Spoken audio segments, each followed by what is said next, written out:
மெய்ப்பொருள் காண்பது அறிவு. நம்மளுடைய முந்தைய வீடியோஸில் உடலில் இருக்கக்கூடிய பல்வேறு உறுப்புகள் உடலியல் ரீதியாகவும் உளவியல் ரீதியாகவும் பல்வேறு பணிகளை செஞ்சுக்கிட்டு இருக்குன்னு பார்த்தோம்.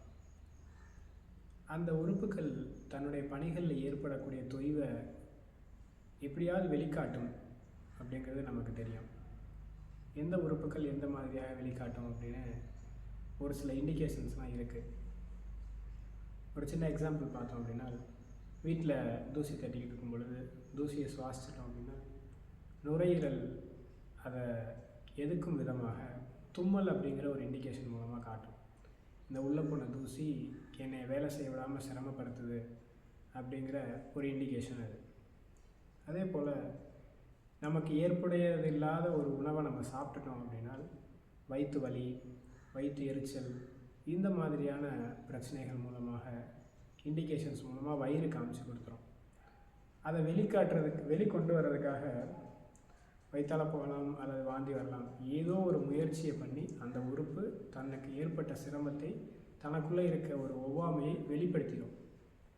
இன்றைக்கி இந்த உலகத்தில் இருக்கக்கூடிய பல்வேறு மருத்துவ முறைகள் சொல்லக்கூடிய ஒற்றை கூற்று, கல்லீரல் 50% மேலே பாதிப்படையும் பொழுது தான் அதை வெளிக்காட்டும் அப்படின்னு சொல்லக்கூடிய ஒரு உண்மை இருக்குது.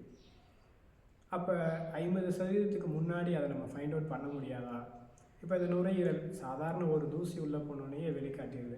அது 50% கிடையாது. கண்டிப்பாக 1% பிரச்சனை வரும் பொழுது வெளிக்காட்டி கொடுத்துருது.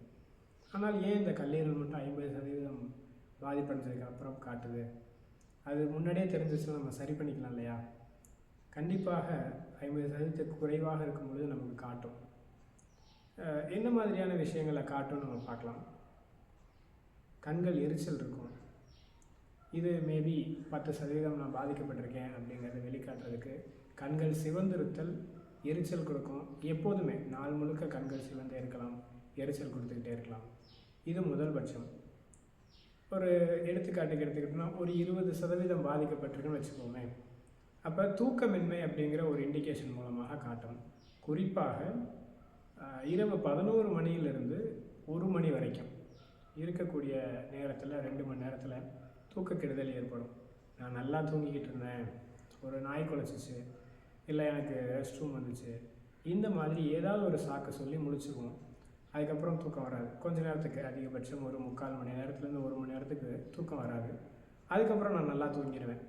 அதனால் அதையும் நம்ம பெருசாக எடுத்துக்கிறது இல்லை. இடையில 1 மணி நேரம் தூங்காமல் போயிட்டேன், அப்போ நான் ஏதோ ஒரு புக்கு படித்தேன், ஏதோ ஒரு மொபைல் பார்த்தேன், இந்த மாதிரி நம்ம அதுக்கு சாக்கு போக்க சொல்லி அதை தட்டி கழிச்சிருவோம்.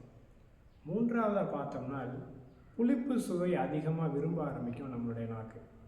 சாப்பிடக்கூடிய உணவுகளில் புளிப்பு அதிகமாக சேர்த்துக்கக்கூடிய ஒரு ஆசையை உண்டு பண்ணும். இது கல்லீரலுடைய பாதிப்பை வெளிக்காட்டக்கூடிய ஒரு அம்சம்தான். அதையும் தாண்டி போனோம்னா டென்ஷன் ஆகிக்கிட்டே இருப்பாங்க. சின்ன சின்ன விஷயங்களுக்கும் அதிகமாக கோபம் வரும். எரிஞ்சு விழுகாதீங்க அப்படின்னு சொல்லுவாங்க இல்லையா? கணவன் மனைவிக்குள்ள சண்டை வந்து எதுக்கு எடுத்தாலும் எரிஞ்சு விழுகிறாரு அப்படின்னா கல்லீரல் பாதிப்படைஞ்சிக்கிட்டு இருக்கு அப்படிங்கிறத வெளிக்காட்டக்கூடிய ஒரு இமோஷன் தான் அது. சரி, இப்போ 4 விஷயங்கள் நம்ம பார்த்துட்டோம். இதையும் தாண்டி ஏதாவது ஒரு விஷயம் இருக்கா கல்லீரல் பாதிப்படைய தெரிஞ்சுக்கிறதுக்கு அப்படின்னா கண்டிப்பாக ரொம்ப முக்கியமான ஒரு விஷயம் இருக்குது. நம்ம தூங்கும்போது எல்லாத்துக்கும் கனவுகள் வருது. அந்த கனவுலையும் பல்வேறு வகைகள் இருக்குது. ஒவ்வொரு உறுப்பும் ஒவ்வொரு மாதிரியான கனவை வெளிப்படுத்தும். குறிப்பாக கல்லீரலுடைய கனவுன்னு பார்த்தோம்னா உங்களுக்கு குழந்தை பருவத்திலிருந்து ஏதாவது ஒரு விலங்கு மேலே, இல்லை ஏதோ ஒரு 3வது நபர் மேலே, இல்லை ஏதோ ஒரு துஷ்ட சக்திகள், பேய் பிசாசு என்ன வேணாலும் இருக்கட்டும், அது மேலே இருக்கக்கூடிய பயத்தை இந்த கல்லீரல் பயன்படுத்தும்.